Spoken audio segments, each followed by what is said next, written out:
Sawadee krap, I'm JP Mestanza. Today is Thursday, November 6th. You're watching Phuket Extra, brought to you by pvcphuket.com. Phuket authorities are urging residents and visitors to brace for several days of severe weather with heavy rain, flash floods, and strong winds forecast from today through to Monday, November 10th. The warning issued by Governor Saransak Srikruanutra via the Disaster Prevention and Mitigation Office of Phuket follows a Thai Meteorological Department advisory of a strengthened southwesterly monsoon over the Andaman Sea, intensified by Typhoon Kalmegi over the South China Sea. The Southern Meteorological Center says widespread rain is expected across the island and neighboring provinces, with some areas seeing heavy to very heavy downpours. Waves in the Andaman are forecast at 2 to 3 meters, higher in thunderstorm areas. All vessels are advised to use extreme caution. Small boats should stay ashore. People in low-lying communities, hillside neighborhoods, and near waterways are asked to stay alert for flash floods, forest runoff, and mudslides, and to follow instructions from local officials. Reservoirs above 80% capacity are being closely watched for overflow risk. In Patong, heavy rain and high tide have already caused flooding along Nanai Soi 8. Families and shop owners have moved belongings to higher ground. If you need to report an emergency on the island, you can reach out to the 1784 Safety Hotline or the Line app at DDPM 1784. Stay safe and monitor official updates. You can always stay up to date with the latest at thephuket.news.com. Phuket's long-awaited Patong Tunnel is still a go, according to Deputy Prime Minister and Transport Minister Phiphat Ratchakitprakarn, who yesterday repeatedly assured residents the project will definitely be built, despite design and management changes sparking public confusion and protests on Patong Hill. Minister Phiphat said the ministry is revising details, not retreating. The tunnel width will be reduced from 17 meters down to 10 meters. The previously planned toll is likely to be scrapped to ease travel costs, and coordination with the Expressway Authority of Thailand will continue while roles are realigned. He acknowledged open questions, such as motorcycle access and any added safety measures, but insisted the schedule remains intact. Officially part of the two-phase Phuket Expressway project, Phase 1 covers the 3.98-kilometer Katu Patong section, with a tunnel under Patong Hill. Phase 2 of this big project is a 30.6-kilometer elevated road linking Muang Mai, Koh Keo, and Katu. A full feasibility study and EIA were completed back in 2022. The goal is clear: cut chronic congestion and reduce accidents on the island's busiest corridor between the airport and Patong.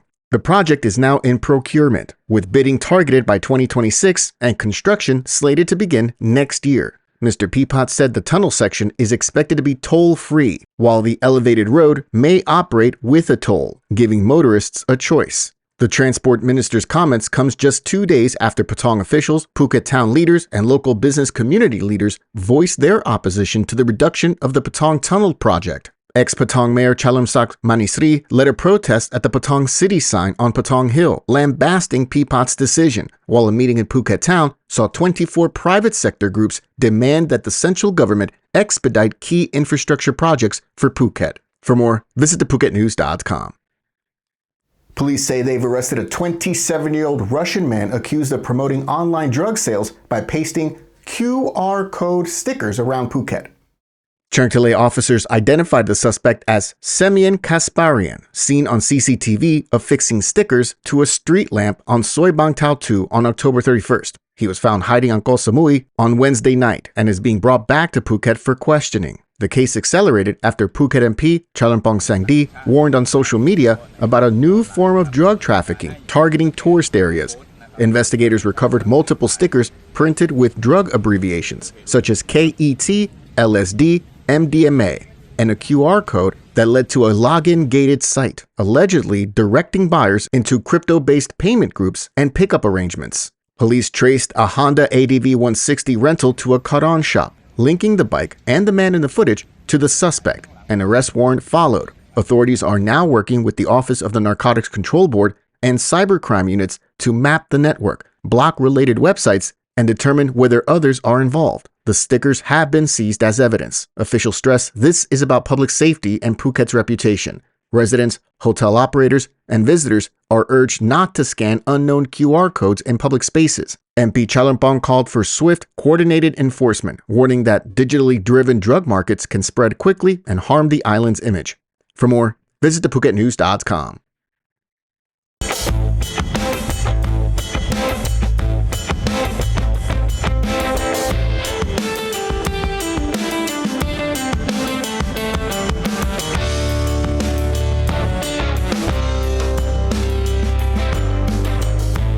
Loy Krathong lit up the island last night as municipalities across Phuket blended tradition, remembrance, and environmental care.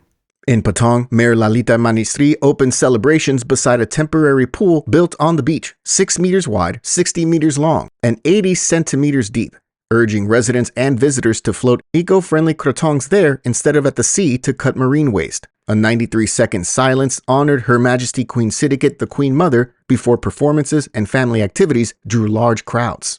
In Phuket Town, Mayor Supachok Longpet joined communities at Suang Luang Rama 9 Park, where festivities continued despite heavy rain. Traditional customs, such as placing coins on krathongs for prosperity and symbolically releasing bad luck, were encouraged. Ratsada marked the night at Phuket Rajabat University under the theme Mother of the Nation, Her Grace Transcending Time, with students, local leaders, and government officials taking part in candle lighting, cultural shows, and a moment of silence. Widget hosted events at Klong Mudong, Ban Bore, and Lam Din So Viewpoint, deploying staff for safety and visitor guidance. Sri Sutorn also held community celebrations. While Rawai and Koron did not build decorated festival grounds this year, residents and tourists still floated krathongs at local waterways. For more, visit thephuket.news.com. Thailand's Customs Department will begin charging import duties on parcels valued under 1,500 baht from January 1st, closing a long-standing loophole used in cross-border e-commerce. Officials say the move, part of the government's quick big win agenda, could raise about 3 billion baht a year and level the playing field for domestic businesses. Customs already started collecting VAT on these small parcels last year. Duties are the next step. Major platforms, Shopee and Lazada, are being called in to align processes.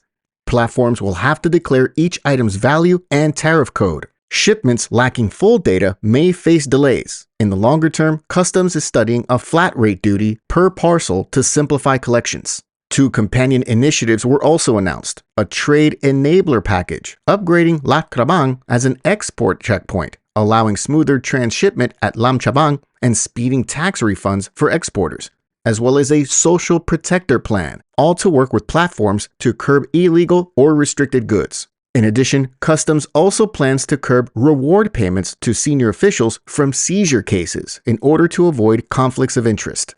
Here in Phuket, expect modest price increases and possible teething delays for online shoppers and small businesses that import stock in small parcels. Retailers supplying Phuket's tourism sector should check landed cost quotes and keep invoices handy. For buyers, factor duty into checkout totals and be on the lookout for platform notices as the new rules roll out. For more, visit thephuket.news.com. Thailand will keep hosting MotoGP for another 5 years, from 2027 to 2031, after the cabinet approved a near 4 billion baht budget to secure the series. Officials say the world-class motorcycle championship delivers both prestige and real economic lift. Since 2018, MotoGP has generated an estimated 24.9 billion baht nationwide, with each race drawing about 206,000 spectators and a global TV audience topping 800 million. Races will continue at the Chang International Circuit in Buriram, showcasing Thailand's ability to stage major events while feeding hotels, restaurants, transport, and tourism across the country. The decision follows earlier political uncertainty about renewing the contract. The current government says the return on visitor spending, international exposure, and jobs justifies the investment. For Phuket, this is more than a headline upcountry. Local hotels, tour operators, and airlines typically see demand from fans traveling to and from the island, while bars and venues can host themed promotions and screenings. It's also a chance to push safe riding campaigns at home, especially important on Phuket's busy roads, while tapping motorsports popularity to boost low-season travel. Organizers will release detailed calendars and ticketing closer to the 2027 season. For more, visit thephuket.news.com. Thanks so much for joining us on this edition of Phuket Extra, brought to you by PVCPhuket.com. Stay safe out there, and we'll see you back here tomorrow. Until then, stay classy, Phuket. Phuket's rapid modernization has made it one of the world's premier holiday destinations. Investors can still buy quality condominiums for as low as $75,000, and luxury properties can go all the way up to 20 million. Condominiums in Phuket are a safe, secure bricks-and-mortar investment, offering foreigners freehold ownership. Call or email Thai Residential, Phuket's #1 trusted real estate advisor, to find your perfect Phuket property.